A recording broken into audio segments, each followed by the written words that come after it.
Hello नमस्कार प्यारे बच्चों, आप सभी लोगों का मोस्ट वेलकम है आपके अपने प्यारे से YouTube channel CKS online classes में। तो कैसे हो प्यारे बच्चों आप सभी लोग। उम्मीद करते हैं कि आप सभी लोग अच्छे होंगे और आप सभी लोग की तैयारी जो है बहुत ही बेहतरीन तरीके से चल रही होगी। तो प्यारे बच्चों आज की इस क्लास में हम सभी लोग जो है पढ़ने वाले हैं क्लास 12 हिंदी के प्यारे बच्चों 50 मोस्ट इम्पॉर्टेंट ऑब्जेक्टिव क्वेश्चन को। और ये 50 ऑब्जेक्टिव क्वेश्चन जो है प्यारे बच्चों आपके मॉक टेस्ट के लिए लेकर आए हैं। यानी कि आपको आज तक जितने भी हम क्वेश्चन पढ़ाए हैं प्यारे बच्चों उन सभी क्वेश्चन का आज निचोड़ प्रश्न इस क्लास में लेकर आए हैं। और अगर आप अच्छे से तैयारी कर रहे हो कि नहीं कर रहे हो, ये सभी प्रश्न आपको ही आज के इस क्लास में आपको पर्दाफाश करेंगे। तो आप अच्छे से इस क्लास को देखिए और इस क्लास में आप लोग की तैयारी जो है पता चलेगा कि आप लोग की तैयारी कैसा हुआ है। क्योंकि प्यारे बच्चों आज आप लोग का अब क्या है, तो दिसंबर अब आ चुका है, ठीक है। और दिसंबर आ चुका है और दिसंबर भी ख़त्म होगा, उसके बाद जनवरी लास्ट बचता है आपके एग्ज़ाम का। इसलिए आप लोग अब मॉक टेस्ट भी ज़्यादा से ज़्यादा दीजिए, ठीक है। जहाँ भी मॉक टेस्ट हो उसको ज़रूर दीजिए, क्योंकि अगर तैयारी को कंप्लीट करना होता है तो बच्चों टेस्ट दीजिएगा तभी पता चलेगा। और इसीलिए आपको जो है प्यारे बच्चों इस क्लास में हम टेस्ट ही लेंगे और 50 प्रश्न का टेस्ट रहेगा। पासिंग मार्क प्यारे बच्चों इसमें आपके जो है ना 40 क्वेश्चन रहेंगे, ठीक है। 40 क्वेश्चन से अगर कम आया तो समझ लीजिए कि आप यहाँ पे फेल हो गए, ठीक है। तो आपको यहाँ पर फेल नहीं होना है, 40 प्लस क्वेश्चन सही करना है, ठीक है। 40 से कम नहीं करना है, चाहे कुछ भी हो जाए अच्छे से आपको आंसर लगाना है और सभी क्वेश्चन को अच्छे से पढ़ कर ही आंसर देना है, ठीक है। तो बिल्कुल आपको अच्छे से अपना अपना स्कोर बताना है क्लास के बाद। और अच्छे से चलिए हम क्लास को स्टार्ट करते हैं। उनसे पहले जो भी प्यारे बच्चों यदि आप इस चैनल पर पहली बार जुड़ रहे हो, आप इस चैनल को जो है ना सब्सक्राइब कर लीजिए, ठीक है। यदि आप 2026 में फाइनल एग्जाम देने वाले हो तो आप इस चैनल को सब्सक्राइब कर लीजिए। सब्सक्राइब करके आप ऑल नोटिफिकेशन को बच्चों ऑल पे दबा के आप जुड़ जाइए, ताकि जब भी क्लास हो बच्चों सबसे पहले नोटिफिकेशन आपके पास पहुंच सके। तो आप इस चैनल को सब्सक्राइब कर लीजिए, साथ ही साथ प्यारे बच्चों आप इस क्लास को जो है ना लाइक जरूर कर लीजिएगा, ठीक है।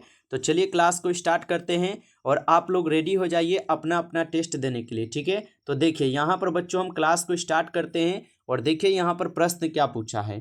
प्रश्न पूछा है कि अज्ञेय का जन्म जो है ना कहाँ हुआ था। चलिए बिल्कुल अच्छे से क्वेश्चन को पढ़ना है, बिल्कुल आराम से, और उसके बाद आंसर देना है, ठीक है, घबराना नहीं है। और बताएंगे कि अज्ञेय का जन्म जो है ना कहाँ हुआ था। तो याद रखिएगा बच्चों अज्ञेय का जन्म कहाँ हुआ था, उत्तर प्रदेश में। कहाँ पर, उत्तर प्रदेश में। तो ऑप्शन यहाँ पर ए क्या होगा, आपका सही जवाब होगा उत्तर प्रदेश में, ठीक है। अगला प्रश्न, नेक्स्ट क्वेश्चन यहाँ पर आपका 2 नंबर क्वेश्चन है कि भगत सिंह की पहली गिरफ्तारी कब हुई थी। चलिए, और ये सभी प्रश्न आपको पढ़ाए हैं, अगर आप अच्छे से पढ़े होंगे तो आपको याद भी होगा। बताइए कि भगत सिंह की पहली गिरफ्तारी कब हुई थी। तो भगत सिंह की जो पहली गिरफ्तारी हुई थी अक्टूबर 2000 कब, सॉरी अक्टूबर 1926 में होता है। ऑप्शन ए यहाँ पर सही जवाब है, अक्टूबर 1926 में होता है, ठीक है, याद रखेंगे। चलिए अगला प्रश्न देखिएगा, आप लोग का क्वेश्चन है और क्वेश्चन है 3 नंबर। क्वेश्चन क्या है कि मालती के बेटे का नाम क्या था। चलिए बताइएगा मालती के बेटे का नाम क्या था। तो आपको पता होगा मालती के बेटे का नाम था क्या, तो आप बताओगे टीटी, ठीक है। ऑप्शन यहाँ पर आप लोग का सी सही जवाब है, याद रखिएगा ऑप्शन सी होगा, टीटी था, ठीक ना, याद रख लीजिएगा। पूछेगा प्रश्न, अगला प्रश्न है कि सूबेदारनी के बेटे का नाम क्या था, बताइए। तो सूबेदारनी के बेटे का नाम क्या था बच्चों, आंसर लगाएंगे। तो याद रखिएगा सूबेदारनी के जो बेटे का नाम था बच्चों क्या थे, तो आप बताओगे बोधा सिंह, ठीक है, क्या थे, बोधा सिंह। आप इसको याद रखिएगा, ऑप्शन सी सही जवाब है। अगला प्रश्न आपका आता है यहाँ पर क्या, 5 नंबर क्वेश्चन। 5 नंबर क्वेश्चन बच्चों दिया गया है कि जयप्रकाश बापू के पिता किस विभाग में काम करते थे। बताइए आंसर क्या होगा। तो जयप्रकाश बापू के जो पिता थे ये किस विभाग में काम किया करते थे, तो आप याद रखिएगा ये करते थे नहर विभाग में कार्य। ऑप्शन ए सही जवाब हो जाएंगे, नहर विभाग होगा। चलिए अगला प्रश्न देखिएगा, आपका क्वेश्चन है कि संपूर्ण क्रांति का नारा जो है किसने दिया था। चलिए आंसर लगाएंगे प्यारे बच्चों, आंसर क्या होगा 6 नंबर क्वेश्चन का कि संपूर्ण क्रांति का नारा किसने दिया था। तो याद रखिएगा संपूर्ण क्रांति का नारा दिया था जयप्रकाश कौन, नारायण जी, ठीक है, जयप्रकाश नारायण जी दिए थे, आप इसको याद रखिएगा। चलिए अगला प्रश्न देखिए, क्वेश्चन है आपका यहाँ पर, क्वेश्चन है कि जयप्रकाश बापू मद्रास में किसके यहाँ टिके थे।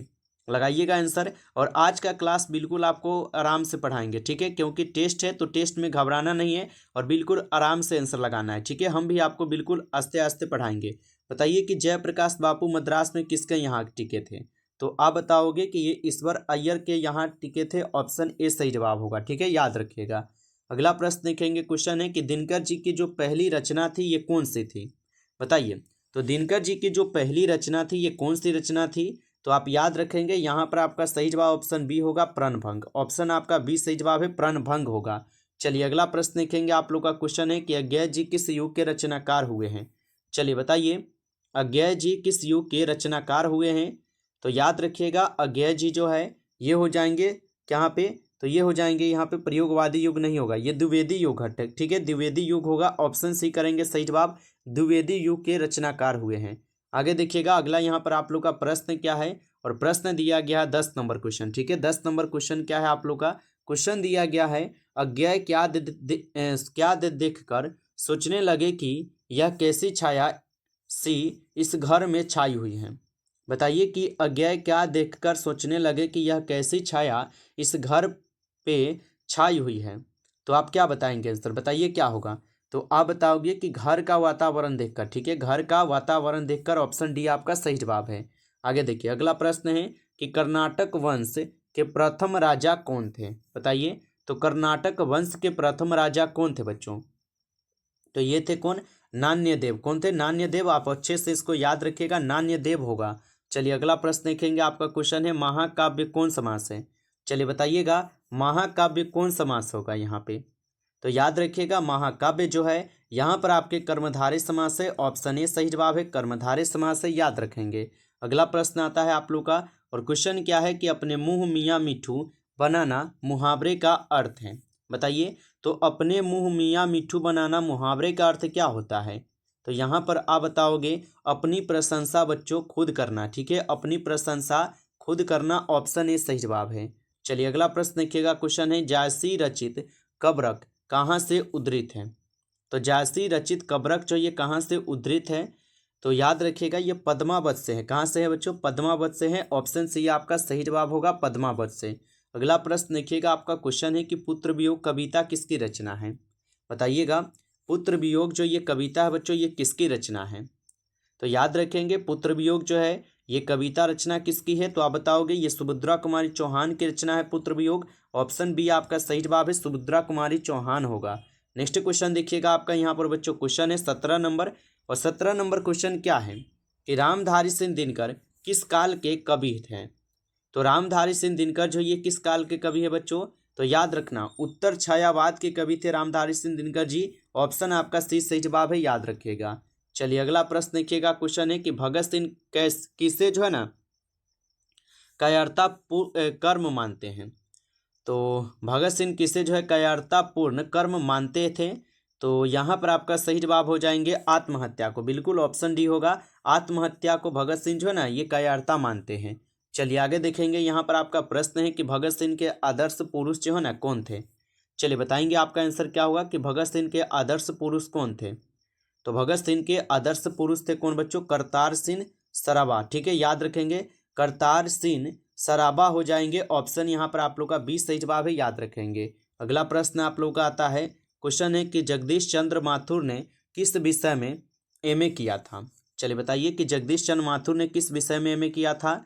तो याद रखिएगा अंग्रेजी में किया था, किसमें, अंग्रेजी में किए थे, ऑप्शन बी सही जवाब है, अंग्रेजी में।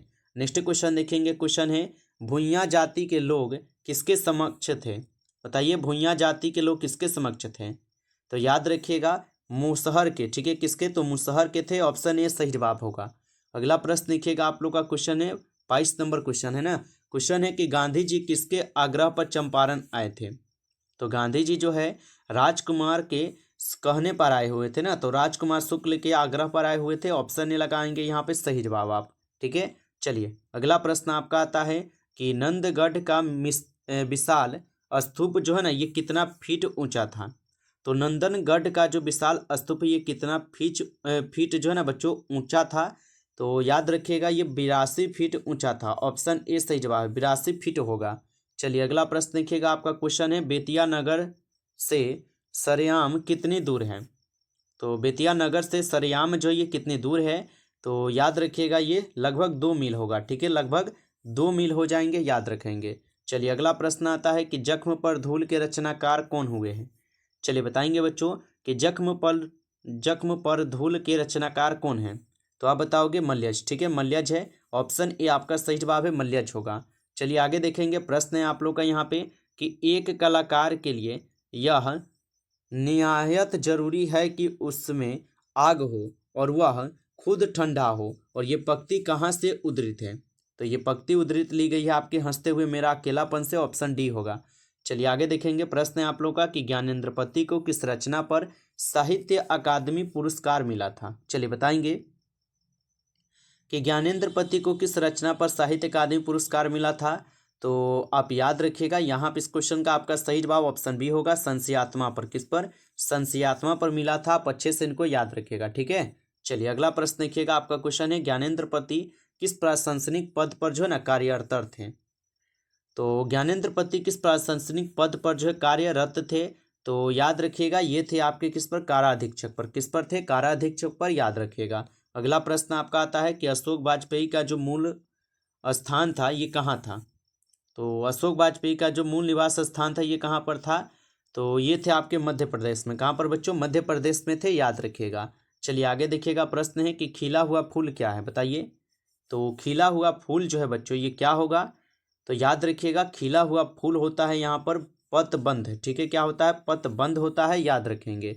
चलिए अगला प्रश्न देखेंगे। क्वेश्चन है बहुत घोड़े व्यक्ति ही नहीं, घोड़े नहीं है बच्चों, थोड़े हैं। बहुत थोड़े व्यक्ति ही वास्तव में क्रांति के जनक होते हैं, और ये किस पाठ की पंक्ति है? तो बहुत थोड़े व्यक्ति ही वास्तव में क्रांति के जनक होते हैं, और ये ली गई है एक लेख और एक पत्र से। ऑप्शन डी होगा। आगे देखिएगा, अगला यहाँ पर प्रश्न है। क्वेश्चन है कि क्रांति करना, सीखना और प्रेम करना ये तीनों पृथक प्रक्रियाएं नहीं है, और ये पंक्ति किस पाठ की है? तो ये पंक्ति ली गई है आपके संपूर्ण क्रांति। ऑप्शन डी होगा। चलिए आगे देखिएगा। यहाँ पे प्रश्न है कि विशेषण के कितने भेद होते हैं? बताइएगा, विशेषण के कितने भेद होते हैं? विशेषण के कुछ 6 भेद होते हैं, याद रखिएगा, 6 भेद होते हैं। अगला प्रश्न आता है हृदय शब्द कौन लिंग है? बताइए। तो हृदय शब्द का यहाँ पे लिंग क्या होगा? तो हृदय शब्द हो जाएंगे बच्चों पुल्लिंग शब्द। ठीक है, याद रखेंगे, पुल्लिंग शब्द है। अगला प्रश्न आपका आता है, और प्रश्न क्या है? वचन के कितने भेद होते हैं? बताएंगे, आंसर क्या होगा आपका?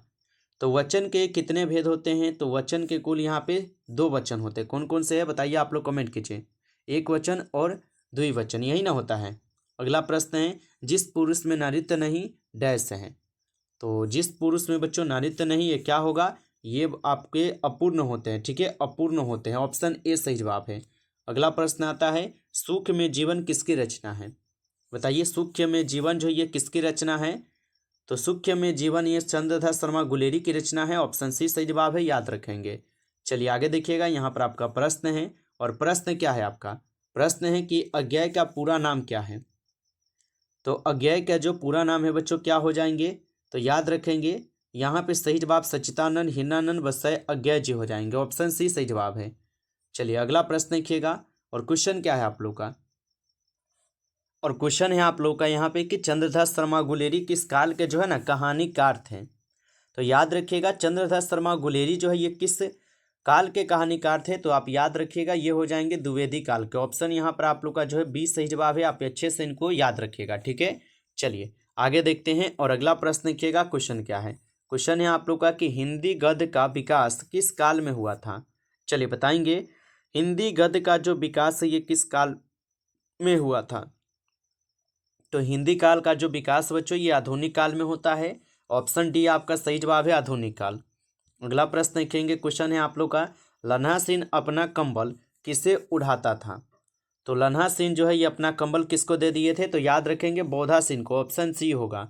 अगला प्रश्न आता है आप लोग का यहाँ पे लन्हा सिंह कीरत सिंह कौन था? तो लन्हा सिंह का कीरत सिंह कौन था? तो लन्हा सिंह का जो कीरत सिंह थे ये उनके भतीजा लगते थे। ऑप्शन यहाँ पर बी होगा, भतीजा। अगला प्रश्न देखेंगे। क्वेश्चन है संपूर्ण क्रांति क्या है? चलिए बताइएगा यहाँ पर कि संपूर्ण क्रांति जो है क्या हो जाएंगे? तो संपूर्ण क्रांति जो है ये एक भाषण है जो कि जयप्रकाश नारायण जी देते हैं। ऑप्शन ए सही जवाब है। अगला प्रश्न आता है आप लोग का यहाँ पर। क्वेश्चन है कि सभा शब्द कौन लिंग है? सॉरी, सभा शब्द जो है ना यहाँ पर क्या होगा? तो सभा शब्द जो है एक समूहवाचक होता है। ठीक है, क्या होता है? समूहवाचक। ऑप्शन ए यहाँ पर सही जवाब होता है।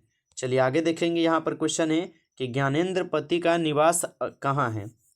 चलिए बताइए बच्चों कि कि ज्ञानेंद्रपति का जो निवास है ये कहाँ पर होगा। तो याद रखिएगा ज्ञानेंद्रपति का जो निवास हो जाएंगे बच्चों ये हो जाएंगे आपके वाराणसी में। ऑप्शन यहाँ पर 20 सही जवाब है वाराणसी। अगला प्रश्न आता है कि उदय प्रकाश का जन्म कब हुआ था। बताइए कि उदय प्रकाश का जन्म जो है कब हुआ था। तो याद रखिएगा उदय प्रकाश का जन्म हुआ था 1950 में। ऑप्शन ए सही जवाब है 1950 में हुआ था। नेक्स्ट क्वेश्चन देखिएगा आप लोग का यहाँ पर क्वेश्चन है कि ओठ चबाना मुहावरे का अर्थ क्या है। बताइएगा ओठ चबाना मुहावरे का अर्थ क्या होता है। तो यहाँ पे इस क्वेश्चन का आंसर होगा ओठ चबाना मुहावरे का अर्थ होगा क्रोध को प्रकट करना। ठीक है, क्रोध प्रकट करना याद रखिएगा। चलिए अगला प्रश्न देखेंगे। क्वेश्चन है कि खून का घाट पीना मुहावरे का अर्थ है। बताइए कि खून का घाट पीना मुहावरे का अर्थ क्या होगा। तो गुस्सा पच जाना। ऑप्शन यहाँ पर आप लोग का 20 सही जवाब होगा, याद रखिएगा। चलिए अगला प्रश्न देखिए। क्वेश्चन है टेढ़ी खीर होना मुहावरे का अर्थ है। तो टेढ़ी खीर होना मुहावरे का जो अर्थ होता है ये कठिन कार्य होता है, याद रखिएगा।